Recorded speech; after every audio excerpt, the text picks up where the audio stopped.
Deezer, Price Minister, Criteo, Mille Merci, Venteprivée.com ou encore Seloger.com, ce sont des success stories de l'Internet et ce sont surtout des entreprises françaises. La preuve qu'à des milliers de kilomètres de la Silicon Valley, la France a elle aussi son mot à dire dans la troisième révolution industrielle, celle de l'information et des technologies. Alors comment ces sociétés ont-elles réussi? Comment se sont-elles imposées dans une économie hyper concurrentielle? Pour comprendre, Xerfi Canal reçoit Christine Balaguet qui a publié avec Loïc Baudin Les succès du web à la française aux éditions Pearson. Christine Balaguet, bonjour. Bonjour. Vous avez étudié les 6 sociétés que je citais en introduction.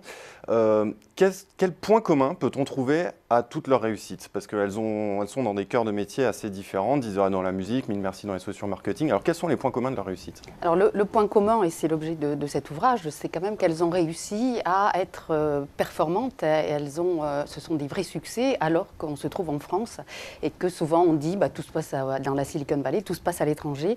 Non, ces entreprises ont réussi en France, s'exportent et sont de beaux joyaux aujourd'hui. Alors si on regarde un peu les points communs en termes de stratégie, parce que dans cet ouvrage on a essayé d'analyser justement ces différentes stratégies et voir qu'est-ce qu'on pouvait en retenir, il y a un élément qui est assez intéressant qui est, je dirais, la recherche du bon produit, la recherche du bon positionnement, donc des aspects marketing, avec des sociétés qui ont fait beaucoup d'efforts pour, je dirais, analyser le marché, répondre à des besoins du marché et développer des produits en réponse à ces besoins.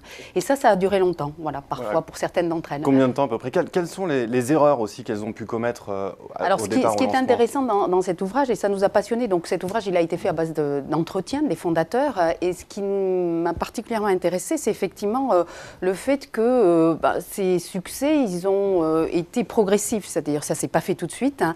Vous avez des sociétés dans lesquelles ça a été très difficile. Au départ, même Price Minister, même des sociétés comme Deezer ont mis du temps à vraiment démarrer.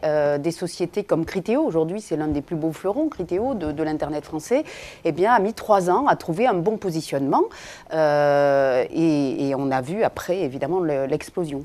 Alors pour certains, le succès remonte déjà il y a quelques années. Pourtant, ces sociétés sont encore là. Comment est-ce qu'elles ont fait pour durer finalement ? Alors, il y a eu plusieurs phases, et on l'explique bien dans le livre. Il y a eu une première phase où ces sociétés se sont un peu cherchées, avec effectivement, on l'a dit tout à l'heure, mais une réflexion sur le produit et le positionnement. Et puis après, des phases de croissance qui sont plus ou moins rapides selon ces 6 sociétés, avec des cas assez différents. Et puis à chaque fois, vraiment des phases et des effets catalyseurs d'une très très forte croissance. Et donc, à un moment donné, des sociétés qui se mettent à recruter fortement, qui se mettent à se développer sur d'autres marchés. Typiquement, Price Minister a élargi les marchés sur lesquels il se trouvait. Deezer s'est associé à Orange et puis s'est développé sur Facebook. Donc, comme ça, des paliers qui ont fait que ces sociétés ont passé un cap et ont pu vraiment devenir des succès. Alors, pour se lancer et ensuite pour durer, elles ont eu besoin de financement. Est-ce qu'elles ont eu du mal à trouver ces financements ou est-ce qu'au contraire, elles ont réussi à trouver les fonds nécessaires à leur développement et à leur durée dans le temps? Alors, ce n'était pas des années faciles, puisqu'on était après la bulle de l'Internet. Ce n'était pas avant la bulle de l'Internet, donc avant 2000, mais c'était dans les années 2000. Et donc, elles ont fait appel, pour la plupart d'entre elles, à des business angels au départ, et puis avec des levées de fonds régulières. Mais ce qui est intéressant, c'est que toutes ces sociétés, en tout cas tous ces fondateurs, et on analyse bien à la fin du livre, insistent sur le fait qu'il n'y a pas eu vraiment de problème majeur pour monter ces sociétés en France, et qu'il n'y a pas eu de frein particulier.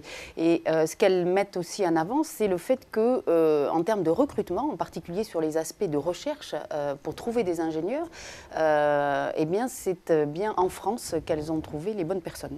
Est-ce que la situation a changé depuis ces dernières années? Est-ce que c'est plus difficile avec la crise de trouver des financements? Alors oui, aujourd'hui, c'est évident qu'il y a beaucoup moins de financement possible. Parallèlement à ça, on est quand même dans une phase, en France en particulier, où il y a déjà des entrepreneurs qui ont fait fortune, comme Jacques Vignel, Marc Simoncini et d'autres personnes. Et donc on est dans cette phase où ces premiers entrepreneurs du web ont monté des fonds pour soutenir de nouvelles initiatives aujourd'hui et de nouvelles start-up. Mais ce n'est pas suffisant, évidemment. Il y a beaucoup de projets qui sont passionnants, qui sont en train de se créer en France. Et on a des besoins de financement pour ces sociétés-là.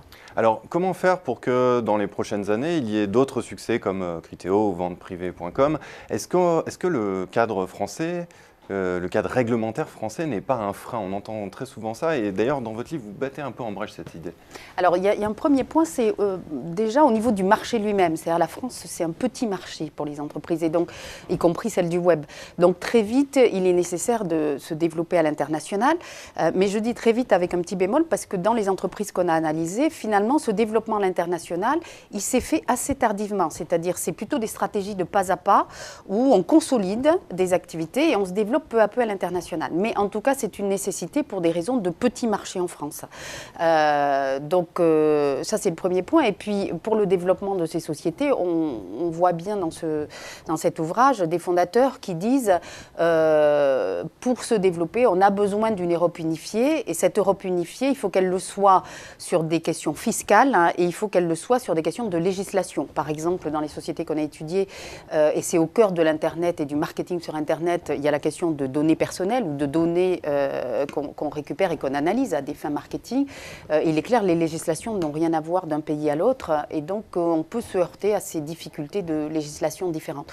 Donc cette idée qu'il faut unifier au niveau européen et puis cette idée aussi qu'en France, eh bien, ces entreprises se sont heurtées et là c'est quelque chose aussi qu'il faut évoluer, qu'il faut faire évoluer à, je dirais, des constantes modifications au niveau de la fiscalité qui n'est pas un signe, je dirais, très positif pour des financeurs qui viennent de l'extérieur. Ils demandent de la stabilité. Il y a un autre point dans la réglementation qui vous tient particulièrement à cœur, c'est la neutralité du net. Vous travaillez pour le Conseil national numérique, vous demandez avec le CNN d'inscrire ce principe dans la loi. Alors, est-ce que vous pouvez déjà brièvement nous définir ce qu'est la neutralité du net, même si c'est un peu difficile, et pourquoi c'est un principe qui est aussi important, Christine Balaguer? Alors, c'est pas très difficile la neutralité du net. On croit que c'est un sujet général, mais en fait, ça touche tout le monde et ça touche tous les internautes. Et ça, donc ça, c'est quand même extrêmement important.